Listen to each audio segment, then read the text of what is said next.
Halo semua, kembali lagi di podcast Bahasa Indonesia bersama Windah. Podcast ini bisa didengarkan di Spotify, YouTube, dan masih banyak platform lainnya. Sebelum kita mulai episode ini, aku mau mengucapkan terima kasih kepada Taku karena sudah mendukung podcast ini melalui Patreon. Semoga podcast ini bisa terus membantumu belajar bahasa Indonesia ya. Nah, di episode kali ini kita akan membahas makanan-makanan yang ada di Blok M.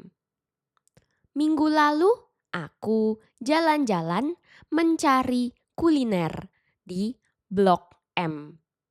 Blok M itu satu daerah di Jakarta Selatan yang penuh dengan makanan-makanan viral.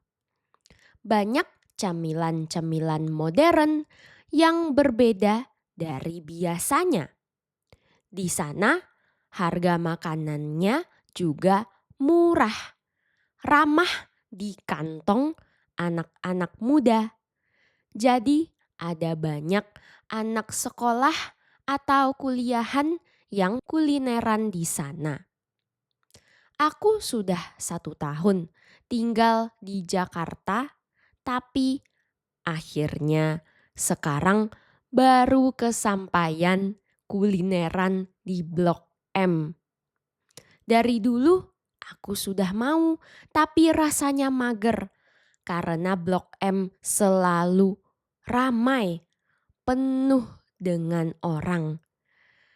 Akhirnya 1 Mei kemarin, waktu libur hari buruh, hari pekerja, aku ke sana. Sebenarnya mau jalan-jalan keluar kota, tapi takut macet. Jadi ke Blok M aja deh, mungkin lebih sepi. Salah besar. Ternyata ribuan orang lain juga punya pemikiran yang sama dengan aku. Enggak keluar kota, jadi main di Blok M aja. Pernahkah kamu merasakan hal yang sama? Ke satu tempat yang kamu kira sepi, ternyata banyak orang punya pemikiran yang sama. Akhirnya tempat itu jadi ramai. Selama 2 hari di Blok M, aku sudah makan lebih dari 10 jenis makanan dan camilan. Jadi di episode ini aku hanya akan menceritakan beberapa yang paling aku suka. Menurutku salah satu camilan yang paling unik itu cimol keju. Cimol itu jajanan yang sudah lama, dari puluhan tahun yang lalu. Cimol terbuat dari tepung kanji, tepung tapioka yang dibentuk jadi bulat-bulat dan digoreng. Cimol itu kenyal dan gurih. Salah satu jajanan masa kecil yang paling aku suka. Bumbu cimol itu mirip dengan tahu bulat. Sering pakai bumbu balado. Bumbu yang rasanya pedas dan manis. Nah, uniknya cimol keju Blok M enggak cuma pakai tepung aja. Di dalamnya juga ada keju. Kejunya meleleh di mulut. Waktu digigit, kejunya lumer-lumer. Sekarang di Indonesia lagi ramai makanan-makanan yang ditambah keju. Seperti ayam geprek keju mozzarella dan bakso keju lumer. Menurutku yang seperti ini cocok buat orang yang enggak terlalu kuat makan pedas. Karena keju bisa mengurangi rasa pedas. Selain itu juga ada cemilan keju-kejuan yang namanya Arti Rasa. Toko Arti Rasa ini menjual cheesecake yang viral banget. Antrinya panjang sampai 3 toko. Waktu melihat itu, aku rasanya mager banget. Aku nggak suka mengantri lama cuma buat makanan. Setelah jalan-jalan seharian di Blok M, sorenya aku lihat toko itu sudah agak sepi. Cuma perlu antri 15 menit aja, aku sudah bisa mencoba cheesecake yang viral itu. Dan ternyata memang enak banget. Rasa kejunya kental dan tebal. Teksturnya juga lembut.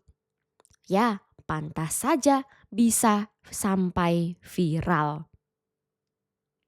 Selain makanan Indonesia dan keju-kejuan, di Blok M juga ada banyak makanan Jepang yang autentik. Sebenarnya aku mau pergi ke satu tempat ramen babi, mie babi yang terkenal di Blok M. Tapi antrenya panjang banget dan waktu itu aku udah lapar. Jadinya makan di seberangnya aja. Satu tempat yakitori, sate ayam khas Jepang. Di sana aku juga coba gyuniku no tataki, steak sapi khas Jepang yang rasanya enak banget. Lebih enak dari steak sapi yang biasanya aku makan. Walaupun aku belum pernah ke Jepang, aku cukup yakin makanan-makanan Jepang di Blok M lumayan autentik. Karena aku lihat ada banyak orang Jepang yang makan di sana. Selain itu, aku juga makan fuku gelato, yaitu mochi yang isinya es krim. Mochi itu camilan Jepang yang terbuat dari beras ketan. Teksturnya kenyal, mirip cimol, tapi rasanya manis, bukan gurih. Mochi biasanya isinya kacang-kacangan, tapi fuku gelato ini mochi yang isinya gelato, isi es krim. Waktu itu aku coba yang rasa stroberi. Rasanya enak dan segar.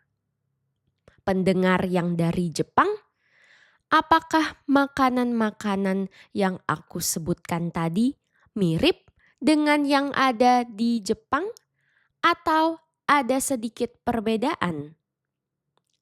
Nah, kalau ada para pendengar yang enggak terlalu hobi makan, jangan khawatir.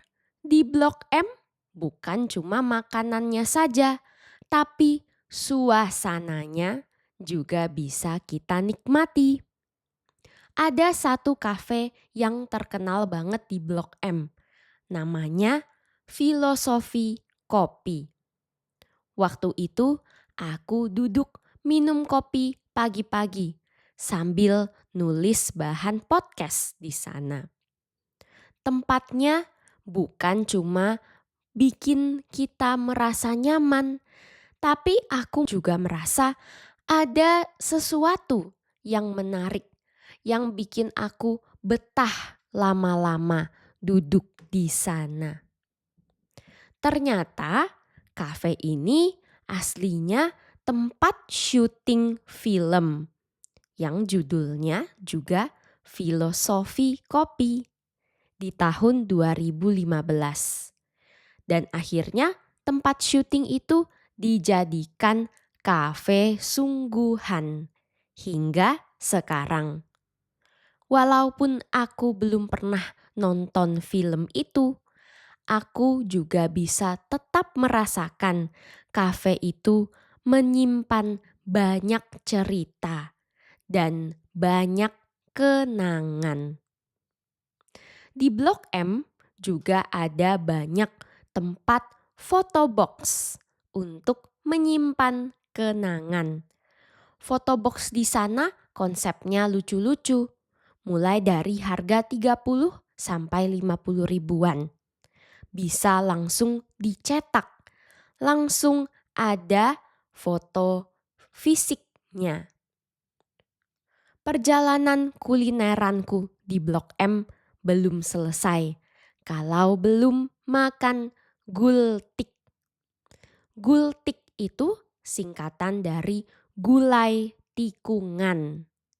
Gulai itu kuah kuning yang terbuat dari santan. Tikungan. Tikungan itu belokan. Jalan yang belok ke kanan atau ke kiri. Jadi gulai tikungan itu gulai daging sapi yang dijual di pinggir jalan. Tepatnya di tikungan, di belokan. Kok rasanya agak bahaya ya makan di tikungan? Di Blok M trotoarnya lebar-lebar. Jadi tempat makan gultik juga enggak sempit, enggak terlalu dekat dengan jalan. Mungkin mereka berjualan di tikungan itu juga satu cara untuk membuat tempatnya jadi lebih ramai. Gultik itu murah banget. Satu porsi cuma 10 ribu. Murah banget apalagi pakai daging sapi. Untuk harga segitu termasuk enak lah. Walaupun porsinya kecil banget. Satu orang biasanya perlu makan 2-3 porsi supaya bisa kenyang. Waktu itu aku sudah kulineran 2 hari. Jadi 1 porsi aja cukup. Itulah cerita kulineranku di Blok M. Banyak makanan yang ringan-ringan, murah, dan juga pastinya bikin senang. Bagaimana? Para pendengar jadi penasaran mau kulineran di Blok M juga? Kalau main ke Jakarta Selatan, wajib coba ke Blok M. Episode kali ini sampai di sini.